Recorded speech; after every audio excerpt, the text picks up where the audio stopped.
ये खबर KR मंगलम university द्वारा प्रस्तुत की गई है। हरियाणा में एचटेट परीक्षा को लेकर एक बार फिर से बड़े सवाल शुरू हो गए हैं और ये बड़े सवाल बनना भी बिल्कुल तय है, क्योंकि महाराष्ट्र में हाल ही में टीईटी के बाद अब एक बार फिर से हरियाणा टीचर एलिजिबिलिटी टेस्ट यानी कि एचटेट 2026 का पेपर भी लीक और बहुत बड़ी गड़बड़ियों के आरोप में जरूर घिर गया है। राज्यसभा सांसद रणदीप सिंह ने जरूर इस पूरे मामले पे अपनी नजर रखी है और ये सभी सवाल उठाए हैं कि इस पूरी परीक्षा को तुरंत रद्द करना यानी कि कैंसलेशन में जरूर रखना एक सबसे बड़ी एक अहम जिम्मेदारी होगी।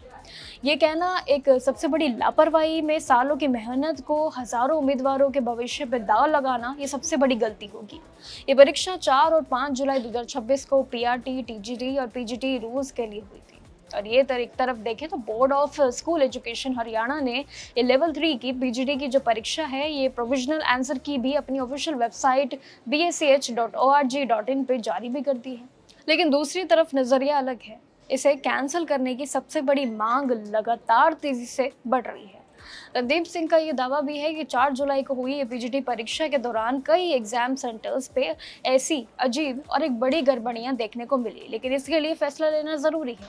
सीधे सीधे पेपर लीक और जितने भी एडमिनिस्ट्रेटिव फेलियर्स हैं इनकी तरफ से ये इशारा बिल्कुल साफ दिखाई देता है। इस पूरे मामले में कई हैरान करने वाली खामियां सामने भी जरूर आई है। रेवाड़ी और भी कई सेंटर्स के नाम शामिल है जो कि अपनी बात अलग कहते हैं। क्वेश्चन पेपर के सील्ड पैकेट्स पहले से ही खुले हुए थे ठीक परीक्षा से पहले, जिसे वहां के लोकल ऑफिशियल्स भी अब एक्सेप्ट कर रहे हैं। लेकिन इसके अलावा क्वेश्चन पेपर और ओएमआर शीट के सीरियल नंबर आपस में मैच नहीं हो रहे हैं, ये भी सबसे बड़ा एक सवाल है। कुछ उम्मीदवारों को ये शुरुआती में गलत रोल नंबर वाली ओएमआर शीट तक बात जो है वो यहाँ तक कम लगी, लेकिन सबसे अजीब बात जब दिखी जब शक हुआ कि कल सेंटर्स पे उम्मीदवारों का इंग्लिश का पेपर यानी कि जो अंग्रेजी का जो पेपर था परीक्षा थी उसकी गलती से इकोनॉमिक्स का क्वेश्चन पेपर थमा दिया गया। सबसे बड़ी गलती। इसी के साथ ही परीक्षा पेपर पे भी बात करें तो कई सवालों की नंबरिंग काफी ज्यादा गलत पाई गई थी। पैराग्राफ्स यानी कि पैसेजेस सब कुछ गायब थे और हिंदी ट्रांसलेशन में यूरिन जैसे शब्दों का गलत अनुवाद किया गया था। ये भी बहुत बड़ा मुद्दा बन गया है। अब इस पूरे बड़े सवाल के बाद अब इतना जरूरत है कि सरकार से जो बड़ी मांग है एचटेट लेवल 3 को लेकर ये पूरी परीक्षा को तुरंत रद्द करने का, ये देखना बाकी होगा कि आखिर कब तक होता है। लापरवाही काफी की गई है, एफआईआर भी दर्ज की है, लेकिन हरियाणा के सीएम नायब सिंह ने भी जरूर इस पे मांग रखी है।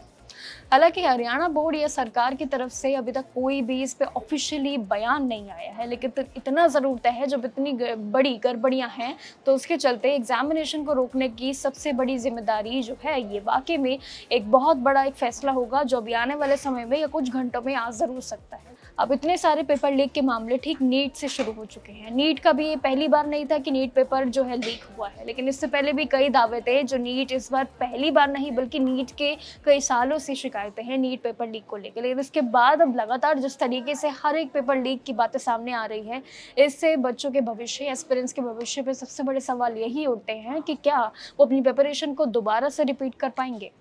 वाकई में ये सारी स्ट्रैटेजीज को दोबारा बनाना बिल्कुल मुश्किल है और साथ ही बार बार परीक्षा देना बिल्कुल भी आसान नहीं है।